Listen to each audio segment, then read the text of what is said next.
Let's talk now about the open business model concept. I can hear a picture of a general contractor. When you ever deal with a general contractor, they're called a general contractor, not because they have a military rank. No, it's got nothing to do with the military or anything else. They're a general contractor because they can come in and do a job, almost any type of construction job based upon their license, and usually their expertise that supports that license as they go through. Sometimes they can do the work themselves. Sometimes a general contractor, they have their own crew of plumbers, electricians, carpenters, floor people, roofing people, HVAC people as you go through. But a lot of times, a general contractor, they'll have subcontractors. It's very, very common in the industry. You may have a general contractor, they really build the exterior shell of a building, and the interior, they subcontract out as you go through. It really looks an awful lot like an open business model. Hey, Joe, can you come over here? I need some tile laid. You know what? I'm really busy. Thanks for giving me a call. Why don't you call Harry? So he turns around and calls Harry. Yeah, I can go over tomorrow as you go through. It actually works that way as you go through. It's kind of to some extent like an open business model, a little bit different because of the fact that sometimes the general contractor competes with the subcontractors by having his own people do it. But if he's doing a big giant job, he sits there and calls up 2 or 3 other subcontractors. They work for a set amount of money. They go away. Someday in the future, they may work together again. A lot of it is like an open business model concept as you go through. Transparent, majority oriented as a commitment for the majority of the people that are involved. Everybody wants to make money as you go through the process. And by the time it's all done, it's nice that it's sustainable as you go through, but the idea here is this is a business and it's really about making profit. Here is a really cool idea. It is like the ultimate epitome in my mind of an open business model. Uber.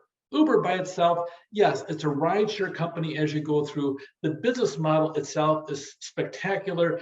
There's been over 8 billion rides on ride sharing, and Uber leads the way, followed by Lyft in the process. Those are the 2 giant ones as you go through. But that being said, Uber starting letting the different passengers bring in their own Spotify playlist, and the driver will sit down and play your playlist to you while the driver is driving you to another place.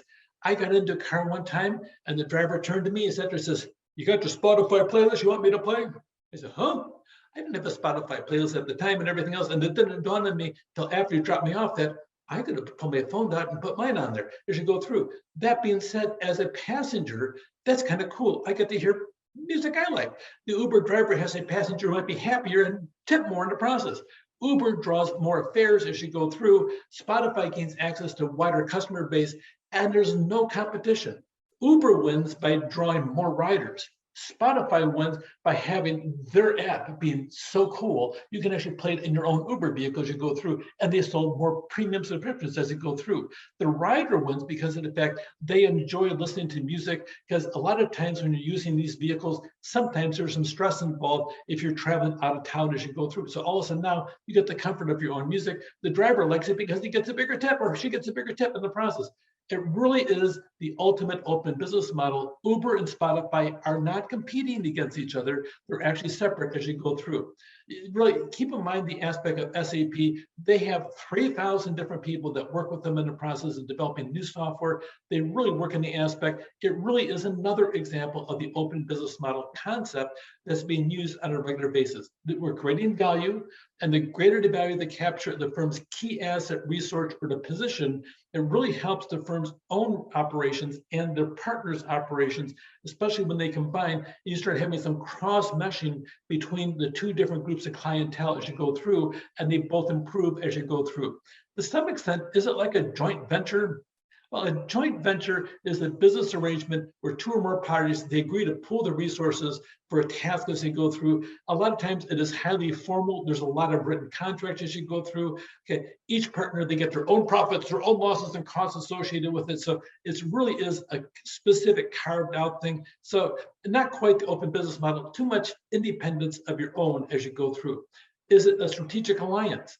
Actually, strategic alliance, when it comes down to the definition, here's a good one that I have. A strategic alliance is an arrangement between 2 companies to undertake a mutually beneficial project while each retains its independence.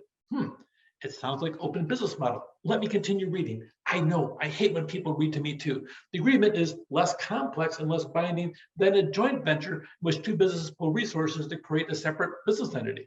But really, by the time you're done, the strategic alliance really sounds an awful lot like this whole concept of an open business model as you go through. You want to enter into an alliance, improve something that you already have, get an edge over a competitor over here, open a new market as you go through. It could be short. Really, it sounds a lot like an open business model because there's freedom between the partners as you go through. Open business model concepts, all partners capture value. Is it a joint venture? No. Is it a lot like a strategic alliance? Yes, as a matter of fact, if I had to sit down and say, where is it in the business world? I would say strategic alliance describes an open business model really well as you go through. Everybody wins with no predicted downside to either. I say predicted because sometimes you don't know what's going to happen because you don't know what you don't know. Take care.